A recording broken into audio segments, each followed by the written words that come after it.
ഇദ്ഹബൂ, നിങ്ങൾ പോകൂ, നിങ്ങൾ അന്വേഷിക്കൂ. ഫതഹസ്സസൂ മിൻ യൂസുഫ വ അഖീ, നിരാശ വേണ്ട, നിങ്ങൾ വീണ്ടും വീണ്ടും അന്വേഷിക്കൂ. വിജയം കണ്ടെത്തുന്നതുവരെ അന്വേഷിക്കുക, പ്രവർത്തിക്കുക. അവിടെ അള്ളാഹുവിൽ തവക്കുലാക്കി ദുആ ചെയ്തുകൊണ്ട് വീട്ടിലിരിക്കുക എന്നല്ല പറഞ്ഞത്. നിങ്ങൾ അന്വേഷിക്കൂ. മനുഷ്യനെ കൊണ്ട് ചെയ്യാൻ സാധിക്കുന്നത് അവർ ചെയ്യണം എന്നാണ് ആ പറഞ്ഞതിൻ്റെ അർത്ഥം. നിങ്ങൾ പോവുക, നിങ്ങൾ അന്വേഷിക്കുക, വീണ്ടും വീണ്ടും അന്വേഷിക്കുക. മി യൂസുഫ വ അഖീ, യൂസുഫ് അലൈഹി സ്വലാത്തു വസ്സലാമയെയും അവൻ്റെ സഹോദരനെയും കുറിച്ച് നിങ്ങൾ വീണ്ടും അന്വേഷിക്കുക. നിങ്ങളെ കൊണ്ട് സാധിക്കുന്നത് ചെയ്യുക. എന്നിട്ട് പറയുന്ന വേർഡ് അതാണ് നമുക്കെല്ലാവർക്കും ആവശ്യമായിട്ടുള്ളത്. വലാ തൈഅസൂ മിർ റൗഹില്ലാ, അള്ളാഹുവിൽ നിന്നുള്ള ഒരു ആശ്വാസത്തെ സംബന്ധിച്ച് ഒരിക്കലും നിങ്ങൾക്ക് നിരാശയുണ്ടാവാൻ പാടില്ല. എല്ലാം കഴിഞ്ഞു, ഇനി ഒന്നുമില്ല, ഇനി എനിക്ക് വിജയിക്കാൻ കഴിയില്ല എന്ന ഒരു ചിന്ത മുസ്ലിമിന് പാടില്ല എന്നർത്ഥം. ഒരു നിലക്കല്ലെങ്കിൽ മറ്റൊരു നിലക്കുള്ള ആശ്വാസം നിങ്ങൾക്കുണ്ട്, പക്ഷേ അത് നിങ്ങൾ കണ്ടെത്തണം. അവിടെ ആ ഒരു പോയിന്റും കൂടിയുണ്ട്. അഥവാ ഇദ്ഹബൂ ഫതഹസ്സസൂ, അള്ളാഹുവിൽ നിന്നുള്ള റൗഹ എന്നുള്ളത് അന്വേഷിച്ച് കണ്ടെത്തേണ്ടതാണ്. നിങ്ങൾ അധ്വാനിക്കൂ, നിങ്ങൾ പ്രവർത്തിക്കൂ, നിങ്ങൾ പ്രാർത്ഥിക്കൂ. വലാ തൈഅസൂ മിർ റൗഹില്ലാ, അള്ളാഹുവിൽ നിന്നുള്ള ആശ്വാസത്തെക്കുറിച്ച് നിങ്ങൾ ഒരിക്കലും നിരാശപ്പെടരുത്. ഇന്നഹു ലാ യൈഅസു മിർ റൗഹില്ലാ, ഇനി അടുത്ത വേർഡ് അതിനേക്കാൾ ശക്തമാണ്.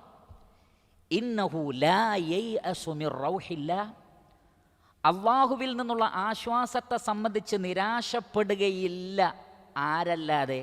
ഇല്ലൽ ഖൗമുൽ കാഫിറൂൻ, അത് കാഫിറുകളുടെ സിഫത്താണ്. സുബ്ഹാനല്ലാഹ്.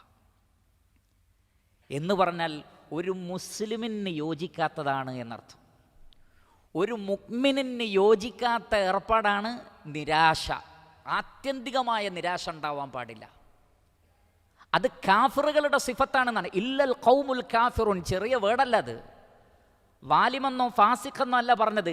കാഫിറുകൾ, മുസ്ലിമീങ്ങളല്ലാത്തവർ, ബഹുദൈവാരാധകർ, അവരുടെ സിഫത്താണ് അള്ളാഹുവിൻ്റെ കാരുണ്യത്തെ സംബന്ധിച്ച് നിരാശപ്പെടുക.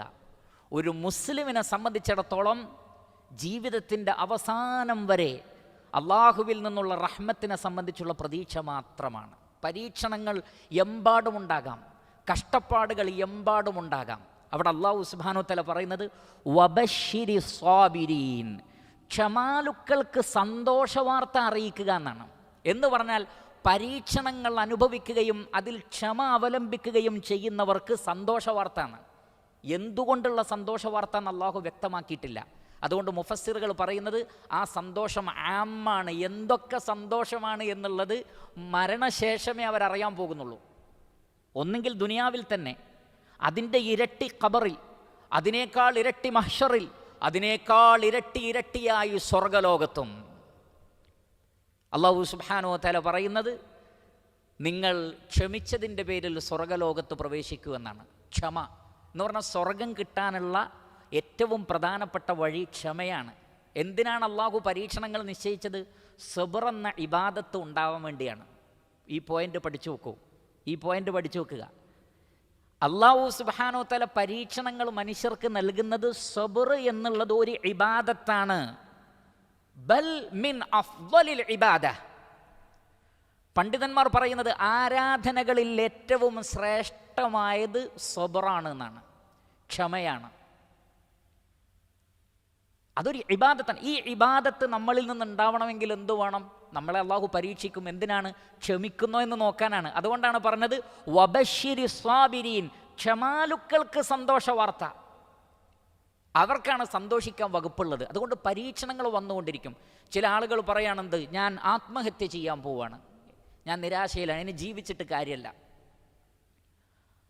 അപ്പോൾ ആ സുഹൃത്തിൻ്റെ വിചാരം ബാക്കി എല്ലാവരും വളരെ സുഖത്തിലാണ്, ഞാൻ മാത്രമാണ് നിരാശയിൽ, എനിക്ക് മാത്രമാണ് പരീക്ഷണം, അതുകൊണ്ട് അവരൊക്കെ ജീവിച്ചോട്ടെ, കാരണം അവർക്കൊരു പരീക്ഷണവും ഇല്ല. പക്ഷെ ഞാൻ ജീവിക്കൂല, കാരണം എന്താണ്? എനിക്ക് മാത്രം പരീക്ഷണം ഉണ്ട്, അതുകൊണ്ട് ഞാൻ മരിക്കാൻ പോവാണ്. ഇതല്ലേ ആത്മഹത്യ ചെയ്യുന്നവൻ്റെ മനസ്സിലുള്ളത്. എന്നാൽ ലോകത്തിലുള്ള മുഴുവൻ മനുഷ്യന്മാർക്കും ഒരു നിലക്കല്ലെങ്കിൽ മറ്റൊരു നിലക്ക് പരീക്ഷണമാണ്. അവരൊക്കെ ജീവിക്കുന്നില്ലേ? അതേപോലെ ജീവിക്കൂ, അള്ളാഹുവിൽ ഭരമേൽപ്പിക്കൂ. മഹാനായ ഇബ്രാഹിം അലൈഹിസ്സലാത്തു വസ്സലാമയോട് വാർദ്ധക്യത്തിൽ പറഞ്ഞു, അദ്ദേഹത്തിൻ്റെ ഭാര്യയും അങ്ങേയറ്റം വാർദ്ധക്യാവസ്ഥയിലാണ്, സാറ റളിയല്ലാഹു അൻഹ. അള്ളാഹു സുബ്ഹാനഹു വ തആല പറഞ്ഞു, ഒരു കുട്ടി ഉണ്ടാവാൻ പോവാണ്. അദ്ദേഹം ചോദിച്ചു, ഈ പ്രായത്തിലോ? അള്ളാഹു സുബ്ഹാനഹു വ തആല ചോദിച്ചു, അള്ളാഹുവിൻ്റെ കാരുണ്യത്തെ സംബന്ധിച്ച് നിരാശപ്പെടുകയാണോ? മലക്കുകൾ ചോദിച്ചു. അപ്പോൾ എന്താണ് ഇബ്രാഹിം അലൈഹി സ്വലാത്തു വസ്സലാമയുടെ മറുപടി? ഖാല വമൻ യഖ്നതു മിർ റഹ്മത്തി റബ്ബിഹി ഇല്ലല്ലാല്ലൂൻ. അള്ളാഹുവിൻ്റെ റഹ്മത്തിനെക്കുറിച്ച് നിരാശപ്പെടുന്നത് വഴിപിഴച്ചവരല്ലാതെ വേറെ ആരാണെന്ന്. വഴിപിഴവാണ് എന്നർത്ഥം. ലലാലത്തിൻ്റെ അടയാളം അക്ഷമയാണ്. ലലാലത്തിൻ്റെ അടയാളം നിരാശയാണ്. അള്ളാഹുവിൽ ഭരമേൽപ്പിക്കുന്ന ആളുകൾക്ക് ആശയറ്റുപോകുന്ന ഒരു അവസ്ഥയേയില്ല. അത് കുഫാറുകളുടെ സിഫത്താണ്, അത് വഴി പിഴച്ചു പോയ ആളുകളുടെ സിഫത്താണ്. ഒരു മുസ്ലിമിന് അത് ഉണ്ടാവാൻ പാടില്ല. നിങ്ങൾ ഈമാനിനെയും തൗഹീദിനെയും ശരിക്കും ഉൾക്കൊള്ളൂ. ജീവിതത്തിലെ ടെൻഷനുകളെല്ലാം മാറിപ്പോകും. ജീവിതത്തിലെ മുഴുവൻ ടെൻഷനുകളും മാറിപ്പോകും. പരീക്ഷണങ്ങൾ ആർക്കാണില്ലാത്തത്? മഹാനായ അയ്യൂബ് അലൈഹി സ്വലാത്തു വസ്സലാം വർഷങ്ങളോളം രോഗിയായി കിടന്നു. പരീക്ഷണമാണ്, ഒരു നബിയാണ്. പക്ഷെ അല്ലാഹു സുബ്ഹാനഹു വ തആല പരീക്ഷിച്ചില്ലേ? മഹാനായ ഇബ്രാഹിം അലൈഹി സ്വലാത്തു വസ്സലാം തീയിലേക്ക് വലിച്ചെറിയപ്പെട്ടിട്ടുണ്ട്. അഗ്നി പരീക്ഷണം എന്നൊക്കെ പറയില്ലേ, അക്ഷരാർത്ഥത്തിൽ അതായിരുന്നു. മൂസ അലൈഹി സ്വലാത്തു വസ്സലാം എന്തൊക്കെ ഫതന്നാക ഫുതൂന, ഒട്ടനവധി പരീക്ഷണങ്ങളിലൂടെയാണ് മൂസ അലൈഹി സ്വലാത്തു വസ്സലാം കടന്നു വന്നിട്ടുള്ളത്. മുഹമ്മദ് നബി സല്ലല്ലാഹു അലൈഹി വസല്ലമക്ക് എന്തെല്ലാം പരീക്ഷണങ്ങൾ. ജനിച്ച നാട്, ഏറ്റവും പ്രിയപ്പെട്ട നാട് വിട്ടു പോവേണ്ടി വന്നു.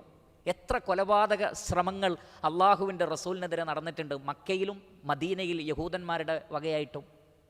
നബി സല്ലല്ലാഹു അലൈഹി വസല്ലമ മരിക്കുന്ന സന്ദർഭത്തിൽ പോലും അതുവരെ അള്ളാഹു ബ്ലോക്ക് ചെയ്ത് വെച്ച ഒരു വേദന അള്ളാഹു സുബ്ഹാനഹു വ തആല മരിക്കുന്ന സമയത്ത് കൊടുത്തിട്ടുണ്ട്. ഷഹീദിൻ്റെ കൂലി കിട്ടാൻ വേണ്ടി നബിയെ കൊല്ലാൻ വേണ്ടി ശ്രമിച്ചതാണ്. ആടിൻ്റെ മാംസത്തിൽ വിഷം കലർത്തി നൽകി നബി സല്ലല്ലാഹു അലൈഹി വസല്ലമക്ക്. അള്ളാഹുവിൻ്റെ റസൂലിന് അള്ളാഹു ഉദ്ദേശിച്ചൊരു കാലം വരെ അള്ളാഹു അതിൻ്റെ ഇഫക്റ്റിനെ തടഞ്ഞു വെച്ചു. എന്നാൽ അള്ളാഹു നിശ്ചയിച്ച സമയം വന്നപ്പോൾ ഷഹീദിൻ്റെ കൂലി കൂടി കൊടുക്കാൻ വേണ്ടി അതിൻ്റെ വേദനയും റസൂലുള്ളാഹി സ്വല്ലല്ലാഹു അലൈഹി വസല്ലമക്ക് നൽകി. അപ്പോൾ ഉന്നതരായ പ്രവാചകന്മാർ, സാലിഹീങ്ങൾ, സുദ്ദീഖീങ്ങൾ, ശുഹദാക്കൾ എല്ലാവർക്കും കടുത്ത പരീക്ഷണങ്ങൾ ഉണ്ടായിട്ടുണ്ട്. പക്ഷേ ആ പരീക്ഷണങ്ങൾ അവരുടെ ഈമാനിനെ, അവരുടെ പ്രതീക്ഷയെ വർദ്ധിപ്പിക്കുകയേ ചെയ്തിട്ടുള്ളൂ. ഒട്ടും തളർത്തിയില്ല അവരെ. മഹാനായ യഖൂബ് അലൈഹി സ്വലാത്തു വസ്സലാമയുടെ ഈ ഒരു വാക്കുകളിലും അദ്ദേഹത്തിൻ്റെ നിലപാടിലും അദ്ദേഹം പറഞ്ഞ കാര്യങ്ങളിലുമൊക്കെ ഇതേ ആദർശം നമുക്ക് കാണാൻ കഴിയും. ഈ ആദർശമാണ് നമ്മെ പിടിച്ചു നിർത്തേണ്ടത്. എന്തൊക്കെ പരീക്ഷണങ്ങൾ വന്നാലും വലാ തൈഅസൂ മിർ റൗഹില്ലാഹ്, അള്ളാഹുവിൽ നിന്നുള്ള ഒരു ആശ്വാസത്തെക്കുറിച്ച് നിരാശപ്പെടേണ്ട. നിങ്ങൾ ബിസിനസ് പൊളിഞ്ഞു പോയിട്ടുണ്ടോ? നിരാശ വേണ്ട. കുടുംബബന്ധം ആകെ തകരാറിലാണോ? നിരാശ വേണ്ട. നാട്ടിൽ ഒരുപാട് പ്രശ്നങ്ങളും പീഡനങ്ങളും ഭയപ്പാടുകളും ഭീഷണികളുമുണ്ടോ? നിരാശ വേണ്ട. അല്ലാഹു സുബ്ഹാനഹു വ തആലയിൽ നിന്നൊരാശ്വാസം വരാനിരിക്കുന്നു. നിരാശപ്പെട്ടാൽ അത് സത്യനിഷേധികളുടെ സ്വഭാവമാണ്. ഇന്നഹു ലാ യയഅസു മിർ റൗഹില്ലാഹി ഇല്ലൽ ഖൗമുൽ കാഫിറൂൻ. ഇത് ഒരു വലിയ ആദർശമായി ഞാനും നിങ്ങളും നമ്മുടെ ജീവിതത്തിൽ കൊണ്ടു നടക്കേണ്ടതാണ്.